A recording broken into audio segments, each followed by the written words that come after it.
This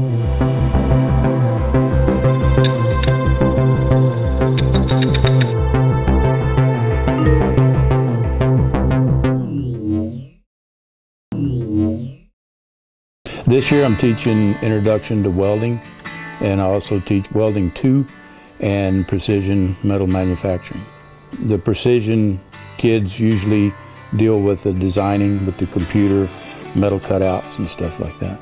In ag, there's several ways that the kids can go. They can go with animal science, plant science. They can go manufacturing, the welding, the construction trades. The kids that I get are usually at the point where they're ready to do the type of work that we do. They're kids that like working with their hands. We take the learning that we've learned here behind the four walls, as I call it, and we make it practical in the ag shop. The math starts making a little more sense. The science starts making a little more sense. We even do history, because we've got to research things sometimes. And sometimes, you know, it just all kind of comes together. We build real things. Like right now, Court is building a skid steer attachment for a John Deere tractor to push a mesquite grubber. They don't make those. And the ones that they do make cost thousands of dollars. And we can build it ourselves for about 150. So we do a lot of practical things. It takes a lot of patience. We're doing slow steps, baby steps, because it's precision work. If you're off a little bit, it's not going to hook up right. It's pretty sophisticated stuff. I stack our welding here in Lytle against anybody's. Their kids really want to be there, and they really want to do good. So as soon as I got to high school, I jumped straight over to Beards as quick as they would let me. It's more real life. It was kind of, you know, we're actually doing this for someone. You're not just playing around. You gotta actually do something that's worth something. And it was more mature. It was more, I don't know, kind of like that workplace feeling. My dad always welded, and I thought that was pretty cool, but to be honest, I used to be like scared of it. And then I get into these ag classes and I start learning about it and how like just how basically it works. And I just thought picked it up and I thought it was cool.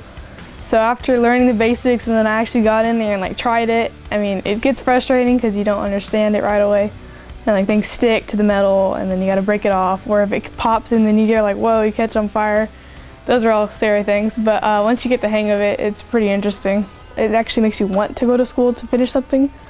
You know, like finishing a product that y'all started and seeing that end result, it looks really cool. There's not very many female welders that are actually, you know, good. And so I like going out there, comparing it to like the other guys, and you're just like, wow, I did that and that looks good. I was a little into the welding and the fabrication side, but now I've gone to the CN machine. So now I make all the fireboxes, design majority of the fireboxes, anything that anyone wants, and then I'll cut it out and then we'll give it to the guys to start making. The CN machine is a big table and we'll put a piece of metal on it, and so we'll draw stuff up on another computer, and then we'll pull it up and we'll make sure all the pieces will fit on the piece of metal correctly, and then we'll start cutting. Right now I am building pig racks for me and my sister's business, and I am almost done with them. Right now I'm adding the hinges to hold them up right now. It's this little rack that's going to sit on a gate that's going to hold a feeder on it. So when we pour the feed in there, they won't have to eat off the ground, they can eat it on the rack. We use the CNC plasma cutter, we use the MIG welder, we use the grinder, and tape measure, levels, all of the other stuff. I like when we're building something and it's coming together and the kids are enjoying it. They look at it and they feel proud. When that product's done, anything you build, you feel that you see that the reward. You know, because we can always write down a grade on your grade book and you do a grade 100, that's great. But you see that product and you know whoever gets that product, they're extremely happy with it. That makes us feel good, our kids feel good about it. I think that's our favorite, the rewards you get from it. I mean, I've done countless projects. I've built fireboxes, done pits, traps.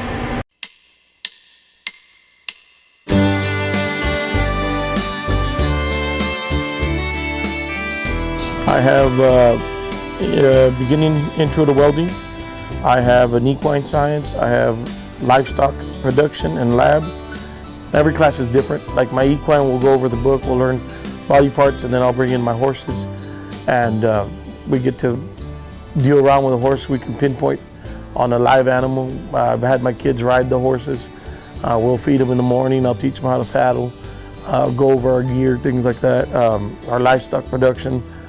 We have our cattle. We recently bought 4 heifers, and we're waiting for them to grow a little more and hopefully breed them. And then once we have offspring, we'll work them and do all that with those same classes. We do have our barn where our kids, our FFA members, are able to leave their animals. So that becomes part of the equine science or the advanced animal science. That's another one, my advanced animal science. And kids enjoy it. It's an outdoor deal. You're hands-on, that's where you want to be. And like I said, every day is different. You know, in our livestock production, if we go up there and notice one of our cows is sick, we're going to do whatever we need to make sure that she's doctored and taken care of. When it's the stock show season and we have a sick lamb or whatever, we have to doctor it, put an injection, do something to it. I'm competitive in a way. So I show steers, pigs, and lambs, and then I do ag mech, and then I did rabbits a couple years. But I think those things have taught me what leadership is, determination, people skills in a way, what hard work actually is. And I think it just developed me a little bit faster than other kids that I'm with. So I knew what responsibilities were when I was in 3rd grade, and then I had to get them done. So I think it just helped me grow up a little bit faster. I like the animal production. We'd go up to the barn and we'd go check on the animals, and I grew up with animals. So it's nice knowing what you're doing and then learning more about it. I used to be not sure what I wanted to do, and then now I found like this fondness for animals and I want to become a veterinarian and like follow that pathway.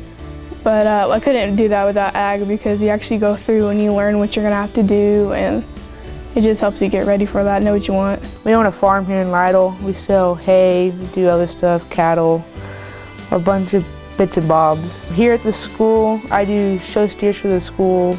I show animals here for them too. And then I do projects in the ag shop. I just love doing it. I like working with my hands, so. It's a very interesting class, and we deal with a lot of different things on different days, and we try to use every teachable moment.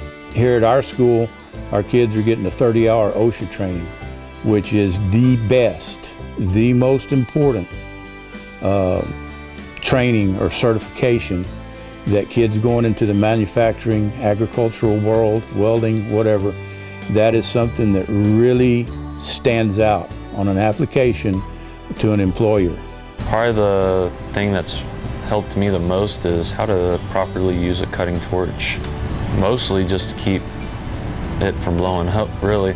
That's the big one. Before I started really getting into the ag stuff, I didn't really know what I wanted to do. I definitely did not want to sit in an office and type on a keyboard all day. So the ag kind of gave me just a place to go and define what I really wanted to do. And I can remember being a little girl and being on a tractor, or being in the field with all the boys picking watermelons and all kinds of other things. So I think I was just raised into it, and it's just like a lifestyle. I mean, just because you're a female doesn't mean you can't weld better than any boy in the ag shop. So if that's something you want to do, just put yourself out there, and if you're good and you like it and that's something you enjoy, then follow that. Definitely never hurts to try, so you just kind of have to, I guess, go for it and see if you're even good at it, and if you are and you like it, then you can go on from there. Even if you're not good at it and you like it, you can still do it. It never hurts. If you like working with your hands, if you like not being in a closed up room, you like being in an open shop, sometimes being outdoors, then this is the pathway for you. It's lifelong learning. The stuff you're going to learn here, you're never going to, once you learn it, it's going to be with you all your life. It's pretty high energy. We're always going. It's pretty fun. Fun, lots of fun, lots of fun.